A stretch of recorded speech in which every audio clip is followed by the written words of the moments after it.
ensemble, si tu veux, sur toute cette superficie. Je vais penser à quelque chose de musculaire. Si c'est douloureux, plus seulement le sillon supérieur, je vais penser plus à ça.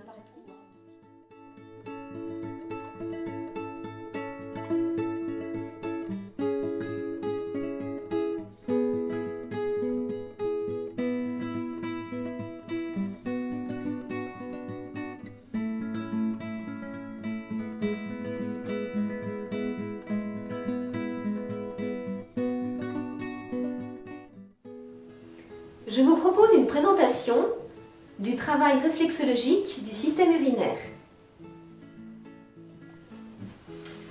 Je vais trouver la zone réflexe de la vessie à ce niveau-là,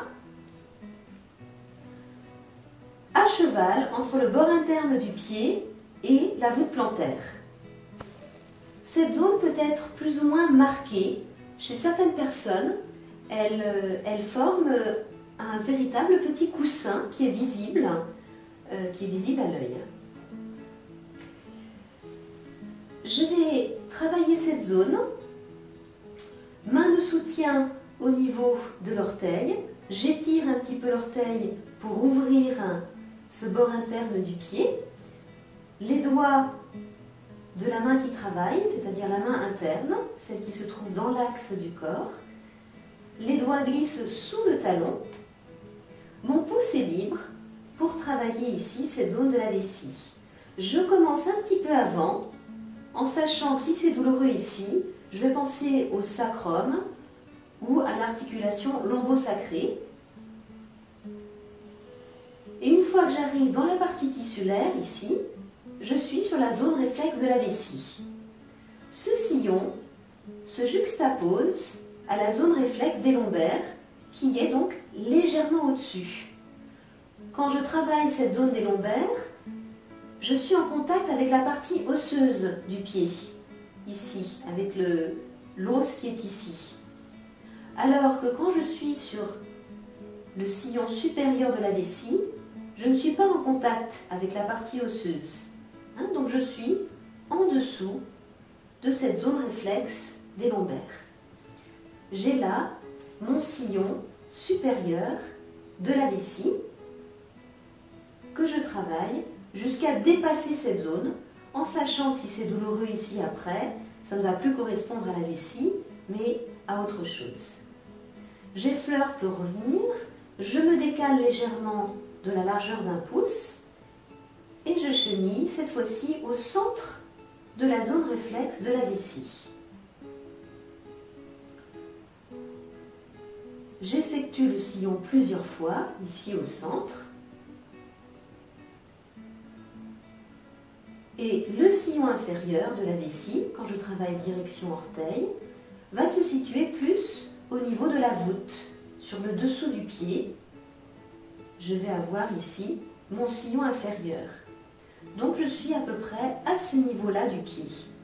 Je ne suis pas au centre de la voûte, je suis quand même ici en interne pour ce sillon inférieur de la vessie. Je peux aussi travailler la vessie avec l'autre main. À ce moment-là, je croise un petit peu mes mains. Main de soutien ici au niveau du diaphragme. Et avec ce pouce-ci, je vais cette fois cheniller direction genou. Un sillon inférieur qui est tout proche ici de l'articulation lombo-sacrée, des lombaires inférieurs. Un sillon ici tout proche du calcanéum donc, en sachant que si c'est douloureux uniquement à la fin, je vais penser au lombaire et non plus à la vessie. J'effleure pour revenir au point de départ, je me décale un petit peu de la largeur d'un demi-pouce et j'ai ici mon sillon central, direction genou.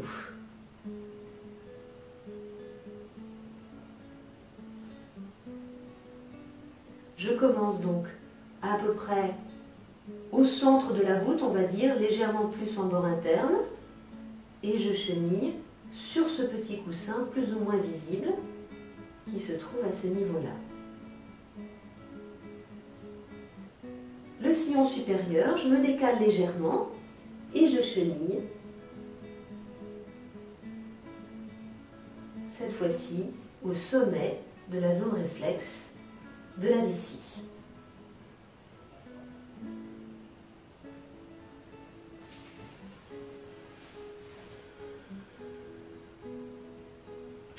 Voilà pour la zone réflexe de la vessie. J'ai parfois un point sensible ici. Je ne suis plus au centre de la vessie, je suis plus en dessous. Mais je ne suis pas encore au centre de la voûte qui correspond à la zone réflexe du grêle. Je suis entre les deux. Vessie. Ici, il y a parfois un point aussi douloureux qui va correspondre au plexus abdominal. Voilà, à ne pas confondre avec une zone de vessie douloureuse. Quand je suis entre les deux, entre le grêle et la vessie, c'est le plexus abdominal. Donc la vessie, c'est bien ici, à cheval un petit peu, entre le bord interne et le dessous. Vraiment à cheval. Si c'est une zone sensible vers le dessous, mais en bord interne, je vais penser au plexus abdominal et non plus à la vessie. Alors, l'ureter. Je place mon pouce au centre de la zone réflexe de la vessie et je vais cheniller direction orteil en interne du tendon. Si je mets un petit peu l'orteil en arrière, je vois un tendon ici, sur la voûte, et je vais cheniller en interne. Quand je chenille, je détends le tissu pour pouvoir accéder à la profondeur. Mais je suis en interne du tendon. Et je vais cheniller ainsi jusqu'à la moitié de la voûte, qui correspond ici à la ligne de la taille, le centre de la voûte. Si je divise ma voûte en deux, j'ai la moitié supérieure de la voûte, la ligne de la taille et la moitié inférieure de la voûte. De la vessie, je chenille jusque vers la ligne de la taille, c'est-à-dire le centre de la voûte.